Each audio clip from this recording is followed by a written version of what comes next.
Alors c'est la journée du rugby scolaire. C'est une journée qui rassemble les 8 écoles sur lesquelles on intervient dans l'agglomération grenobloise. Et pour cette année, on a dans le projet l'école des Chirolles, Paul Langevin, qui s'est également joint à nous, qu'on a le plaisir également d'accueillir. Donc une grande journée du rugby scolaire, séparée en 2 plateaux. Un plateau qu'on va appeler téméraire, c'est pour les joueurs qui connaissent le rugby ou qui n'ont pas peur du contact, pas peur de se rentrer un petit peu dedans. Et un autre plateau à côté moins téméraire, pour les joueurs qui ont un peu plus d'appréhension, un peu moins de facilité à prendre contact avec le sol. Donc voilà, on les met simplement chez les moins téméraires. Le but, c'est que les téméraires jouent sur leur plateau contre d'autres équipes et d'autres écoles avec des téméraires. Exactement le même principe du côté des moins téméraires. On fait du rugby, mais on fait aussi et surtout du fair play.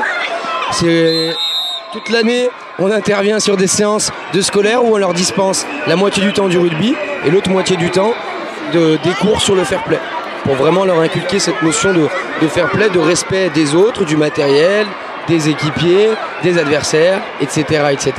Et on essaie de le mettre en pratique sur le tournoi. Donc le classement rugby a aucun intérêt pour nous. Par contre, le classement fair play en a beaucoup. Et l'équipe du plateau téméraire qui aura été la plus fair play, ainsi que l'équipe la plus téméraire du plateau, la plus fair play du plateau moins téméraire, seront récompensées à la fin de la journée.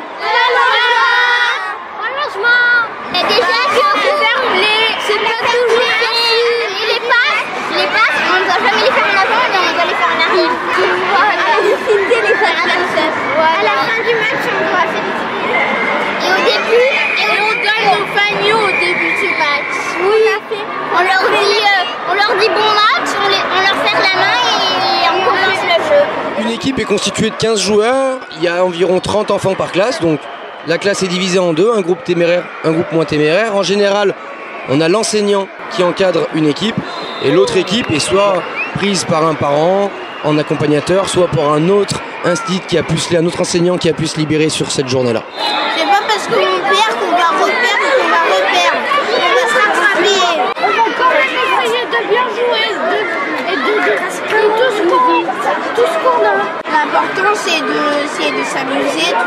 On a demandé à l'école, au collège plutôt de Sion, de nous mettre à disposition les arbitres qui sont pour la plupart des joueurs du club.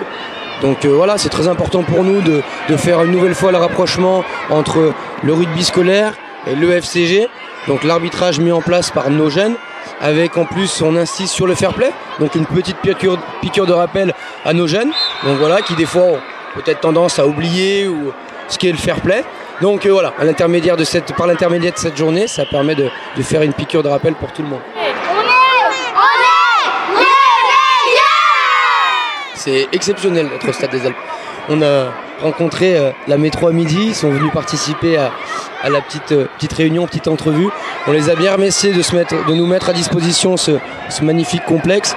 Pour être intervenant sur du scolaire, les enfants, 3 semaines à l'avant, ils nous disaient dans 3 semaines on va au Stade des Alpes. Ils ne savaient même pas encore ce qu'ils allaient faire, ils ne savaient même pas encore qui allait avoir, mais ils savaient qu'ils allaient être au Stade des Alpes et pour ça c'est génial. Donc un grand merci à la métro pour ça, ainsi qu'à toutes les personnes qui nous permettent aujourd'hui d'avoir cette journée et qu'elle soit superbe. Et du coup, merci le temps et le soleil de s'y prêter. Je suis super content que le FCG sont qualifiés en 14 pour l'année prochaine. Pareil. Ici, c'est le nord. Ici, c'est